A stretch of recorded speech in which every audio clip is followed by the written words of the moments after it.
G'day viewers, my name's Graham Stevenson and I'd like to invite you to come on a journey of creativity and learning and adventure through the series Colour in Your Life. There's an artist in every family throughout the world, and lots of times there's an artist deep down inside all of us as well. So grab your kids, your brothers, your sisters, your aunties, uncles and mums and dads and come and see how some of the best artists do what they do.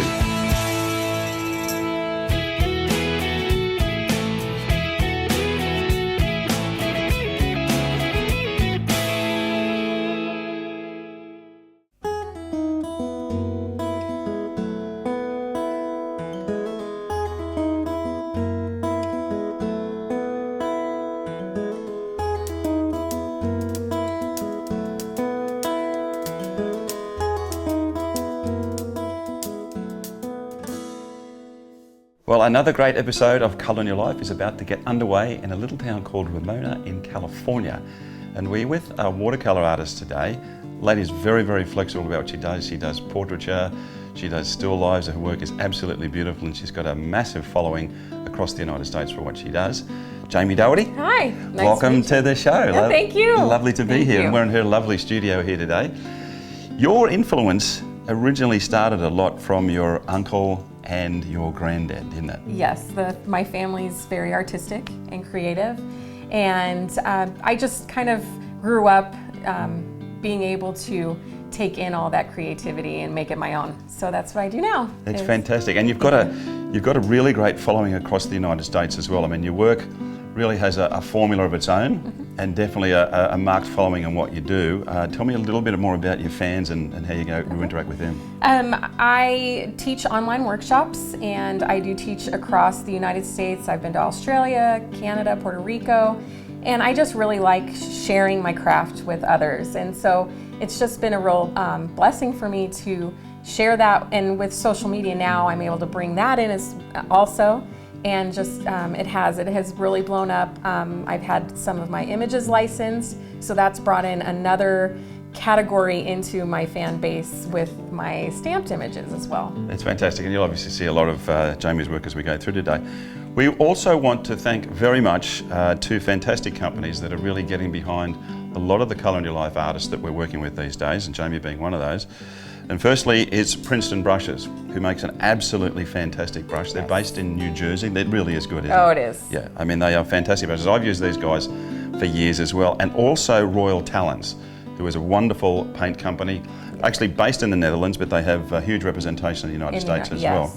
And they make a full range of inks, acrylics, oils, watercolours, gouache.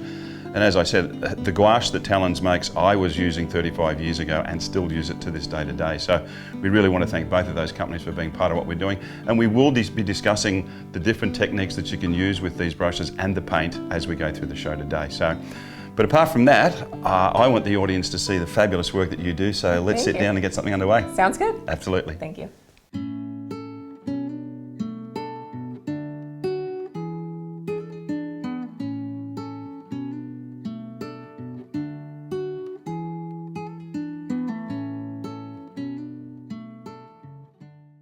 Okay, Jamie, well, you have some fantastic watercolour paper there. I can see that it's all raffled on the side there, which I think is pretty cool. But we've got one in the corner over there that you've already done, and that's what you're going to take us through in the process of teaching us how to do that piece today. So take it away, you're the boss now. All right, so yes, we are going to kind of show you the details of this painting into here. And I've already sketched out my piece, and I used a water-soluble graphite pencil. So I'm going to be using a long round. It's a number 10 long round brush. It's a Velvet Touch. It's just a nice all-around paintbrush. You can do fine lines all the way to washes with it. So that's one reason why I really like going to this size brush as well. It tends nice for this size of a painting. I can cover a lot of surface area with it. So I'm going to just start with a nice soft wash of color. So how do you find using those little Royal Talons tablets? I like the pans because I'm able to replace them. If I do run out of a favorite color, because I do find myself using one color more than another, yes, I'm able to replace it easily. So I'm going to start with a nice soft color, just a base color onto her face. And as you can see, I can go from a very just thin line around her face, or I can use it more as a wash across to soften that color. I'll bring in a secondary color while that first layer's wet still, and it just gives it a little bit more texture with the color. I'm just going to continue going in, adding some color into her face and her neck. I'm still just continuing with this base coat right now. I like building, especially since we're working on a white background. I'm just giving it a little bit of that skin tone color. Once I have my base down, which I pretty much do, I'll come in and add a little bit more detail. Since this is wet, I will probably move on to another piece of the artwork so that it has a little bit of time to kind of set. Sure.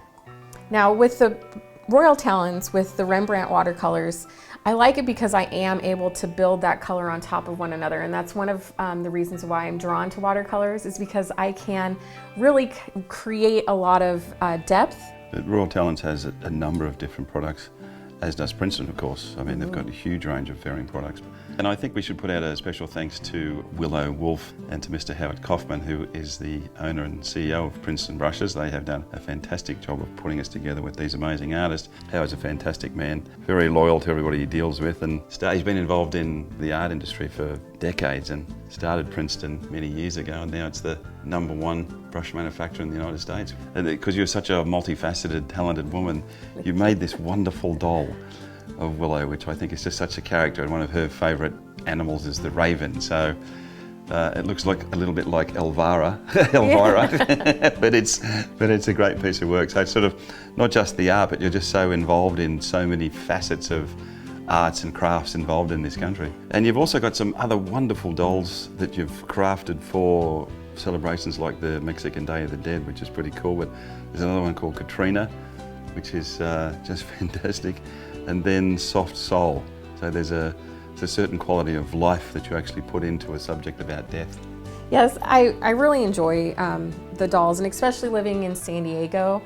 Day of the Dead's really popular down here because we are so close to Mexico. It is a very heavy holiday that is celebrated here, and so a lot of the artwork in downtown San Diego you'll see influenced by Mexico and South America.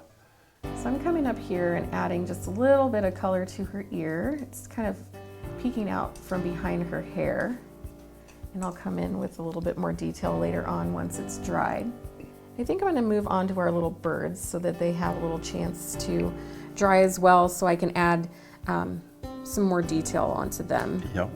There's a real cross-section of your work. It sort of almost heads into zombie plus steampunk. In a lot of it as well. There's one called the Red. It looks like a girl that's a little zombie-like as well. That's another heavy influence from the Day of the Dead. They're called Katrinas, and every year men and women will dress up in that style and attire. They'll have their faces painted. They come out with these beautiful costumes that they've all handmade. A lot of them hand make all of their costumes for the year, and it's just really amazing. And yeah, well, Lost Love, which is a really cool picture with the blue in the eyes. I think that's spectacular, that one. Yeah, it's a little softer. Yeah. It's a softer piece than the other. So you do these demonstrations at a number of different conferences that you go to as well, the arts and crafts conferences. Yes, MCHA is a yearly convention that they do, and it's an opportunity for retailers to come and see new product, see artists that they want to invite into their shops. It's a great way to market with other individuals. Yeah. Another one, fine arts one they do every year. I've also demoed with them. Actually worked with Princeton doing some projects as well. So it's a great way to kind of branch out, because not everybody's going to be on social media. So it's another opportunity to kind of get your artwork and teach others kind of your craft and skills. But I must admit, it is a huge industry in the United States. There's the fine arts side of things, but then there's the crafting side of the business as well, and it's a multi-billion-dollar enterprise, isn't it? Yes, it is, and I think it's because so many people want to learn something new. Yeah. They want to be able to enrich themselves in a way that it makes them happy. And I think the arts and crafts industry does that. I think it really just lets people open up and do something for themselves. So I've got my little guy here. I'm gonna let him dry a little bit before I bring in the darker colors because I don't want it to bleed in to my lighter image. And I'm gonna come in and start with her hair. Okay. So I am gonna use a little bit bigger brush for this piece, just so we have a little bit more coverage. And let's go ahead and I'm gonna use this one right here. This is a Select black mop. It's a 3/4 inch. And I'm just gonna add a little bit of a base color to her hair. And this color is, that's one of the things you might find blending with a larger brush. What I do with the pans is I'll pull the pan out and then blend it singularly this way, and then I'll put it back in. Okay. So that way you're not blending other colors together, trying to get that one color out. So I'm gonna pull out, let's see, let's make... They've even got a little space where you can slide it along. Yes, yeah. There you go. Gives you a little bit of room to kind of work them out. This might be a little bright, but we're just gonna go with it. And I'm gonna let the water just kind of carry it down the paper. I wanna keep the edges kind of loose. And as you can see how much moisture these brushes do carry. Yeah. Really kind of, it makes it a lot easier to move that paint around. Yes, I've always found when I used to teach that some of my students would turn up with brushes that you wouldn't paint your house with, let alone do a piece of artwork. Yeah. If you don't, and I have to stress it really highly, if you don't have good equipment, you are not going to get a good result. And and the thing is that you don't have to pay a fortune for good quality brushes and paint either. No. You're getting that artist quality without spending a lot of money. So you have a really good quality brush that is going to last you a long time, but you're not going to spend a ton of money on, but you're going to get a nice result by using it. And if anybody wanted to know about either your workshops or any of the products that you use, they can just go to your website, can't they? Yes, I have all my information there. I host all of my own online workshops, so they go directly to that site and they can access the classes as much as they want. I don't put a time frame on my workshops because life gets in the way. I know that. And so I want everybody to be able to create freely on their own time schedule. Cool. I keep a portfolio there as well. And then I do sell a lot of my artwork through Etsy, but it's all linked through my website. Okay, and that would be? JamieDoughertyDesigns.com. There you go, guys. And I'm on social media, share my artwork on Facebook and Instagram. I'm also on YouTube and Twitter. So if you ever want to reach out for anything, you can definitely find me online. If you can't find her, she's missing. Yes, and call the authorities. Yeah. I think sometimes the business part of this gets in the way because social media is so much of business now. You do have to kind of be business minded with that. Now I'm going to go in with a smaller brush just to kind of add a little bit of color. I'm going to come in and do her lips. I'm going to start with her top lip, making that a little bolder because that's kind of where the light, the way the light kind of hits her face. The top lip's always going to be a little bit darker.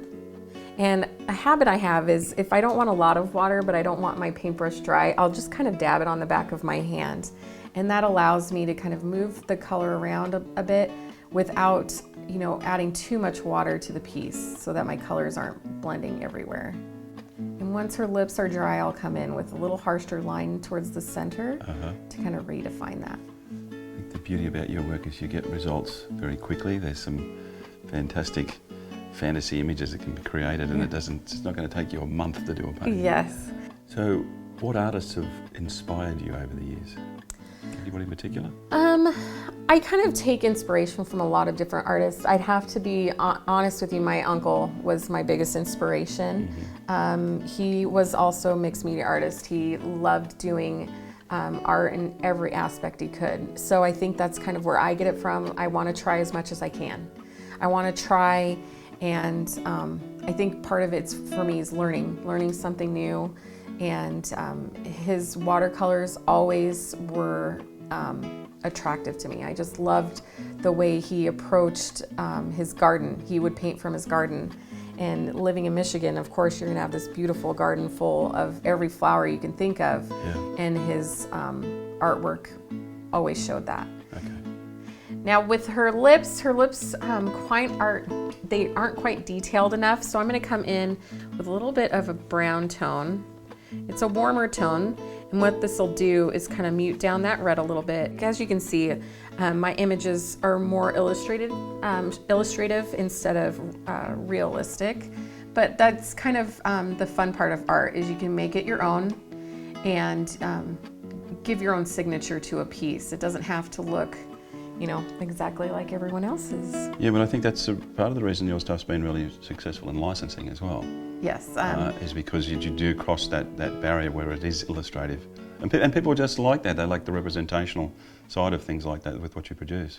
So how many licensed products would you say that you have? I've had over 30 Okay. pieces licensed.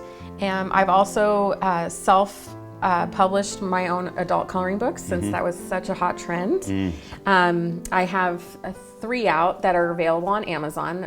One's a faith-based, and then 2 are surrounded around my girls and my still life and the animals and flowers. So Cool. It's just been another, and I think that's a really great thing for, not everybody's going to be able to get into the publishing industry.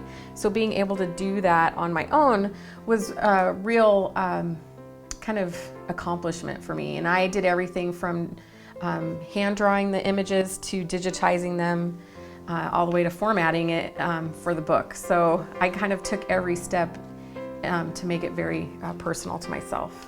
But it's a good point that you have taken control of your career. Yes. Instead of waiting for something to happen. Yes, and I think we really need to do that. If you can't just sit and wait for something to come along. If you want it to happen, you need to make it happen for yourself. So now we're doing some fine work. Yes, and the great part about these rounds is they're going to hold their shape.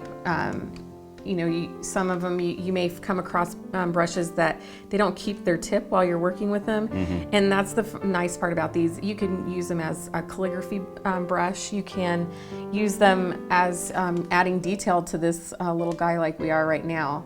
There's some of the other pieces that you've done. I mean, your work's just wonderful. Thank you. Picture called Autumn, and these are a lot of the things that inherently go into the licensing side of things. Yes. As well. Autumn, just of a young woman with flowers and birds in her hair.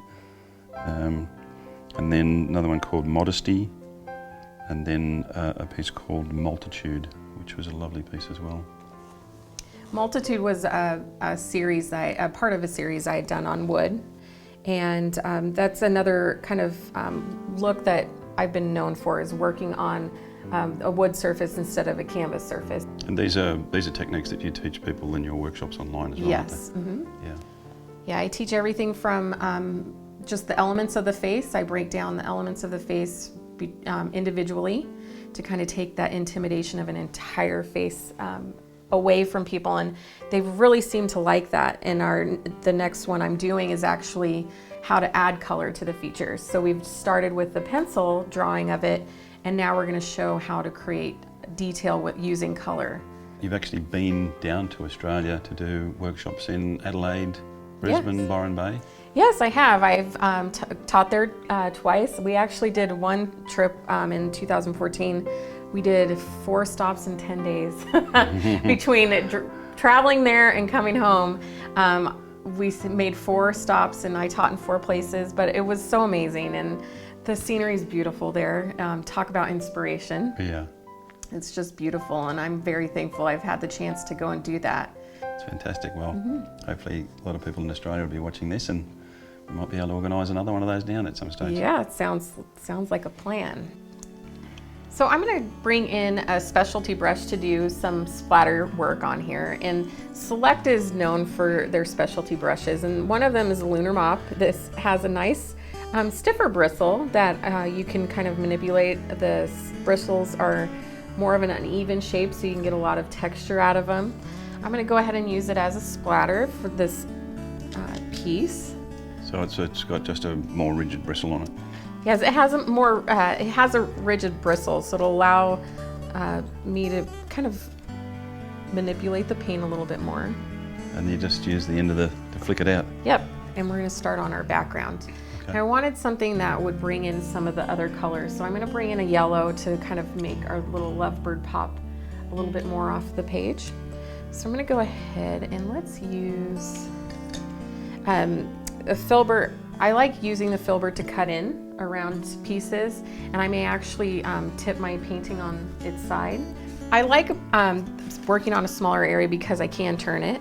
So you want to be able to work along the other area without disturbing it too much. So I kind of cut in first around my edge, and then I blend it out. And once this is dry, I'll bring in a smaller brush to add flowers in the same color but heavier concentration. I'm going to show you a really easy floral design that you could draw, and it's more of a rose shape.